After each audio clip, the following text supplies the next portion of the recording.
The road comes alive. Cloaks cast to the ground, branches waving like flags, voices rising in the bright spring air. Hosanna! Hosanna! A hopeful urgency hums through the crowd. They've witnessed enough to believe something new is truly about to happen. Peter walks alongside the donkey, maybe just a little bit behind, maybe close enough to reach out and touch it. His heart beats with pride and purpose. This is what he pictured when he left the boat so long ago. Jesus is finally being seen. It feels like the beginning of everything. Peter's love is so bright and uncomplicated. The kind of love that makes promises. The kind that says, I'll go anywhere with you. The kind that believes it can face anything. That night, the room stills. The bread is broken. The wine is poured. Jesus speaks of betrayal, suffering, and death. Peter answers the only way he knows how, boldly and fiercely. Even if everyone else falls away, I won't. And he means it. But his love doesn't yet know the shape of the cross. Jesus doesn't respond with anger. He doesn't shame him. He simply speaks the truth. Before the rooster crows, you'll deny me 3 times. Not to wound, but to prepare. Not to distance, but to stay close. Jesus is already carrying Peter, already holding what Peter cannot yet name.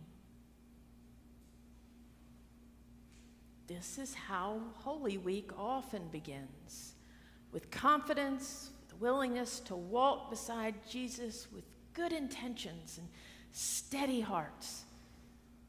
But the path forward, once bright, begins to twist into shadow. The crowd shifts, the cheers fade, fear creeps in, quiet, corrosive. Grief stirs beneath the surface, even before the tragedy fully takes form.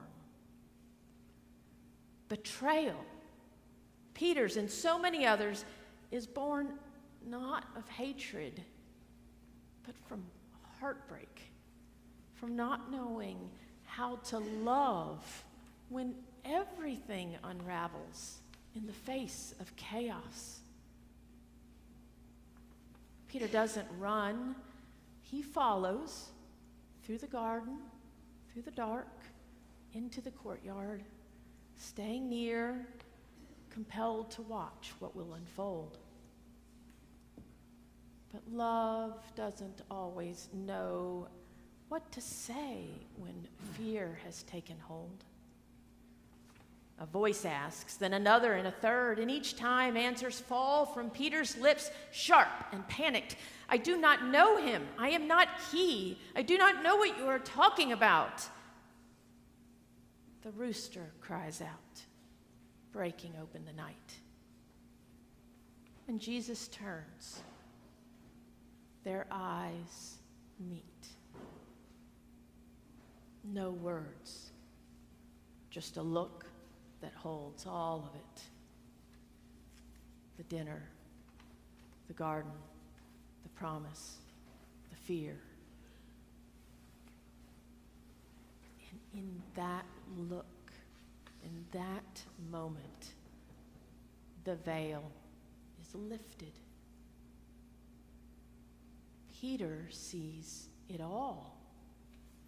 Yes, his failure, but more than that, he realizes that Jesus knew. Jesus always knew from the beginning of the journey. This was always the plan, and yet he never let go. And then Peter breaks. He stumbles out into the darkness and weeps.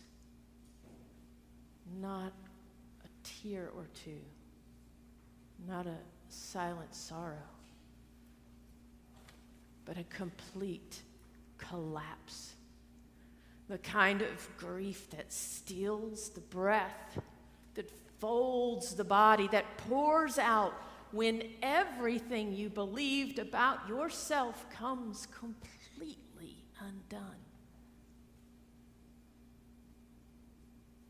And still, he is not lost, because it's in this breaking that Peter begins to understand that love as deep as Christ's does not recoil from weakness. It receives it.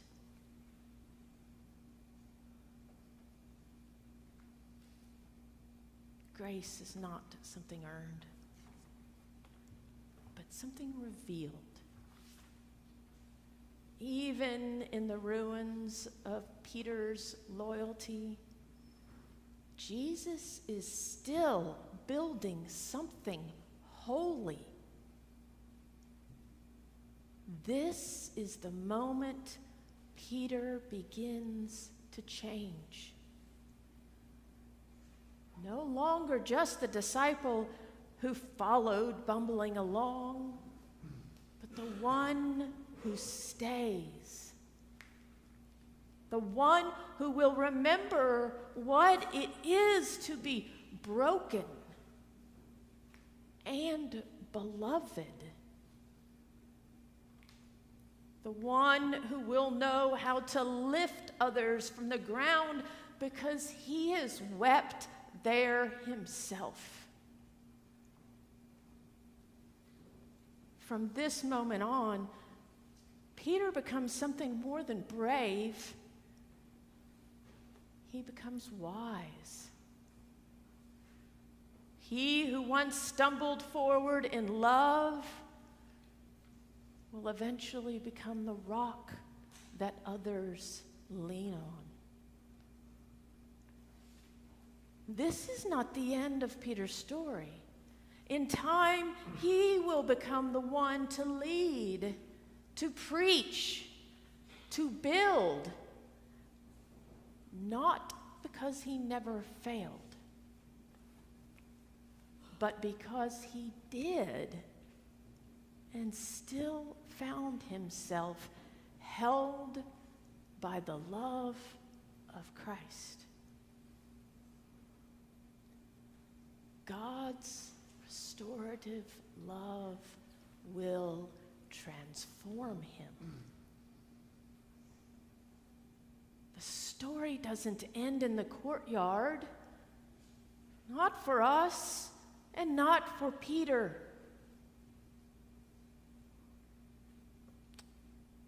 Love is so loud and joyful on Palm Sunday, and it is so radiant on Easter morning.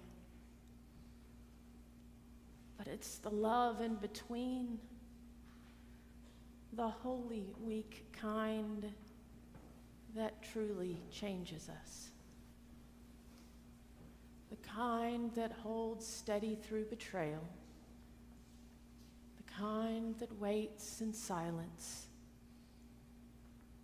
the kind that sees us at our worst and never lets go.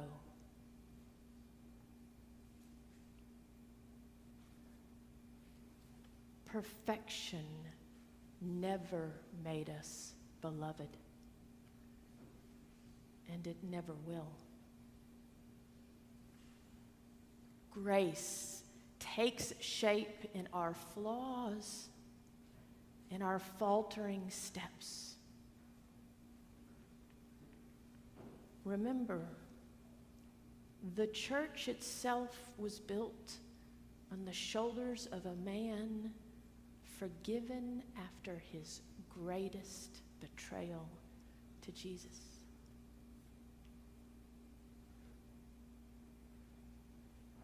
When you find yourself in those shadowed places, the parade has ended, the night has fallen, know this. He saw Peter at his worst and loved him still. In the breaking, something holy began to grow. And he sees you too. And his love never wavers. Even now, transformation is unfolding in you, in all of us, shaping us to answer our call, to lead, to serve,